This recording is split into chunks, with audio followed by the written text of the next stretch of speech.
Assalamualaikum warahmatullahi wabarakatuh.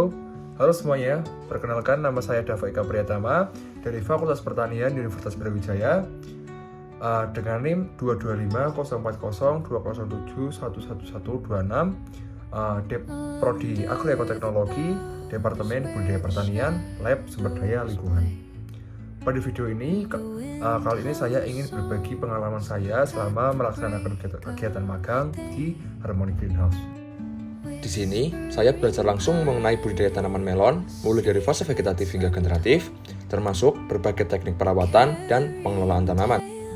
Pada fase vegetatif, pertumbuhan tanaman lebih difokuskan pada pembentukan organ, seperti akar, batang, dan daun.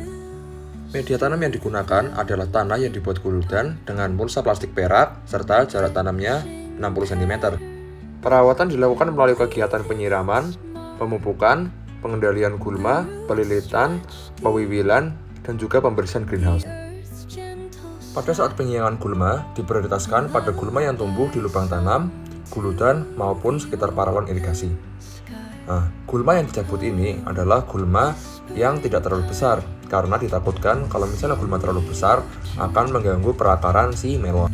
Pada fase vegetatif juga dilakukan pewiwilan hingga sulur ke 8. Di bawah 8, jadi sulurnya diwiwil semua, dikarenakan memang dianggap yang paling optimal itu untuk pertumbuhan buah itu di sulur ke 8 hingga 11. Jadi selain sulur 8 hingga 11 itu kita wiwil semua, supaya nutrisi tidak terbuang sia-sia dan dapat terfokus ke pertumbuhan tanaman secara vertikal, ataupun nutrisinya bisa terfokuskan ke buah. Pemupukan pada tanaman melon dilakukan setiap 3 hari sekali dengan pupuk NPK 16, KNO merah, KNO putih, dan juga Ultradap. Nah, untuk dosisnya, untuk tanaman berumur 0-10 HST itu menggunakan dosis 0,5 gram per tanaman. Setelah 10 hingga 20 HST itu menggunakan dosis 1 gram per tanaman. 20 HST hingga panen itu menggunakan dosis 1,5 gram per tanaman.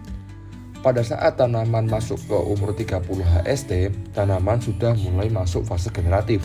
Bunga jantan dan betina sudah mekar dan bunga betina sudah siap dibuahi. Polinasi diprioritaskan dari pagi hari hingga maksimal jam 12 siang. Kenapa begitu? Dikarenakan bunga betina jika memang terlalu siang itu akan mengeluarkan cairan dan rawan gagal polinasi. Dikarenakan benang sari tidak mau menempel dengan adanya cairan yang ada di dalam bunga betina tersebut. Polinasi juga harus dilakukan pada saat hari itu juga, karena jika tidak bunga betina akan layu dan sudah tidak bisa dipolinasi lagi. Setelah proses polinasi berhasil, dilakukan seleksi buah untuk memilih calon buah terbaik berdasarkan bentuk bulat atau lonjong yang seragam, tidak cacat, dan ukuran lebih besar dari buah yang lain.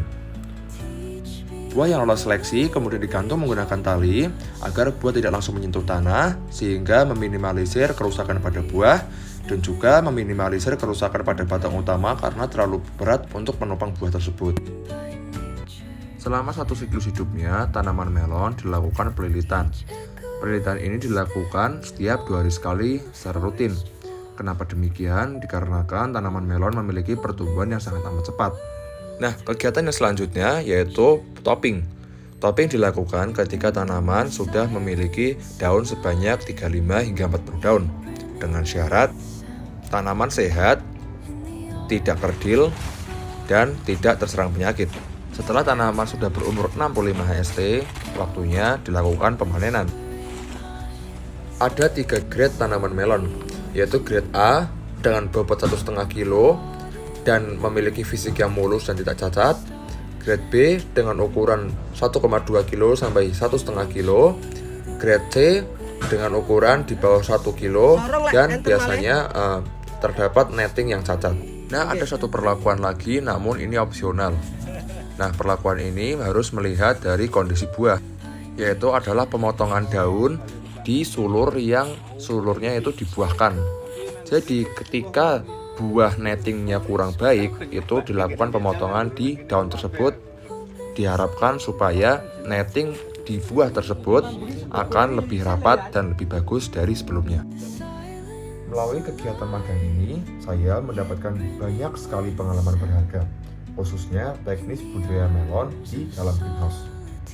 Semoga pengalaman ini dapat menjadi bekal saya ke depan nanti, baik untuk riset maupun pengembangan usaha di bidang pertanian.